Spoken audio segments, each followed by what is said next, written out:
Thank you, Mr. Chairman. I appreciate that. And before I get started, I would like to add to the record a letter from the Detectives Endowment Association, New York, and also the National Association of Police Organizations, a letter for the record. Without objection. Thank you. I appreciate the chairman's opening, and I think he covered a great deal of stuff. For me, and I have a lot of notes here and listening, I think one of the things that, to start out this, is it is very important that excessive force, where used, ought to be punished. It should not be thought about, it should be punished, and should be put before a proper due process procedure and then acted upon quickly. It shouldn't be drug out. It should not be, if it's in a minority community in particular or any other community, it needs to be looked at, it needs to be processed, and it needs to be done so in a fair way to all involved so that there is justice, there is possibility, so that people do trust. But the one thing that I do want to focus on, and the chairman did a good job, I think, because it is very fair that there's a lot of things that have happened in communities that raise a lot of concerns. But we even, on this committee, have a job to look over and say, how do we fix this? And there's actually officers on this committee, and I serve with, and Ms. Demings is one of those who have done this, put on that uniform and been out there. I come at it a different position, though, that I do want to emphasize, and I think this is why we have this hearing today. Because I'm going to take it from a perspective that I don't think anybody wants to see justice go unserved. And I think the interesting perspective here is my perspective that there is no one that wants the bad actors out of law enforcement more than law enforcement itself. I'm the son of a Georgia State Trooper. I've made the joke before that I fought the law and the law won every time. Okay, 6'2", 250 pounds in a blue and gray uniform with a 357 on his hip. I was a scrawny kid from Gainesville. Daddy loved us, but he was in Georgia. He understood that.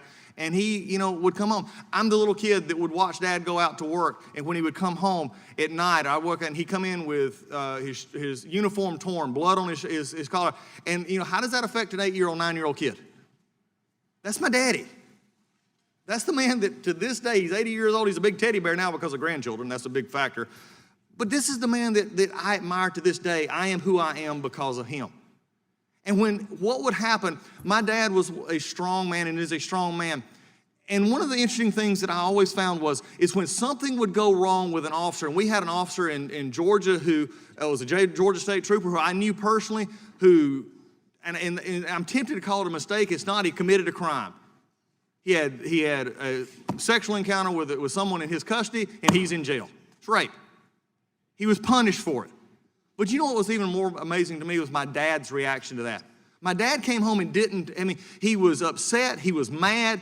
I could tell it because the chairman talked about how this plays out in the police force. It played out at home.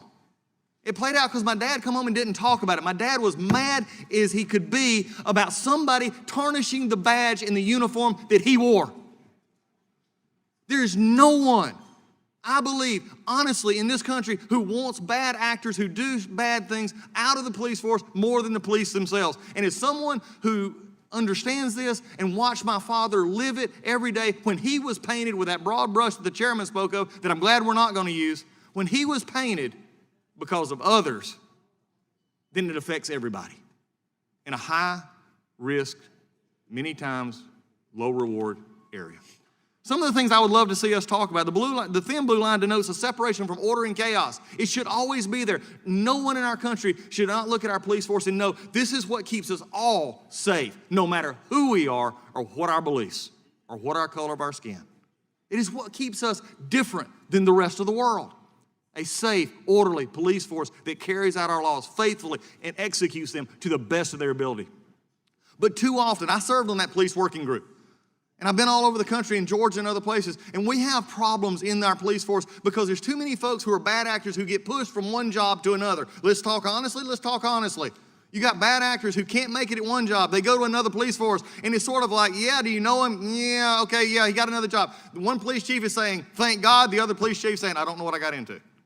But you know why? Because pay, benefits, the issues of communities. I live in a rural community in North Georgia. My North Georgia kids, who live in some of my smaller counties, they're going to go to work if they can with the sheriff's department, but they're making an amount that they can go 40 miles down the road and double their salary. Or if they can't make it in one of those, they know they can go somewhere else and get another job, no matter sort of what their record is. So as we come to this hearing today, it does need to be a hearing of what I'll call the terrible acts. We need to acknowledge them, and we need to admit that justice needs to be served. But there's nothing about this hearing that all shows the tank that the 98 or 99, whatever percent you want to do, of those men and women who wake up every day with only one responsibility, taking care of their communities and taking care of the lives that they have.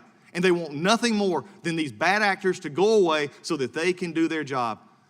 And when they lay their head down at night, they know they've done their best. They want to be respected because they have done their job and not because somebody else has acted badly. When that happens, then our law enforcement understands that we respect them, we love them, and we're going to help them where they need help. And for every other 10-year-old kid who watches their dad go out, not knowing if they're going to come home, or when they do come home, they're beat up and battered because they were out helping others.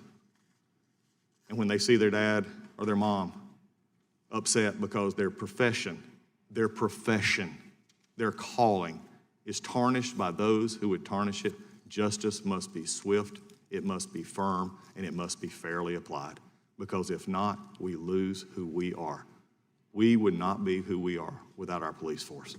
We now need to help them make it better. And with that, I yield back.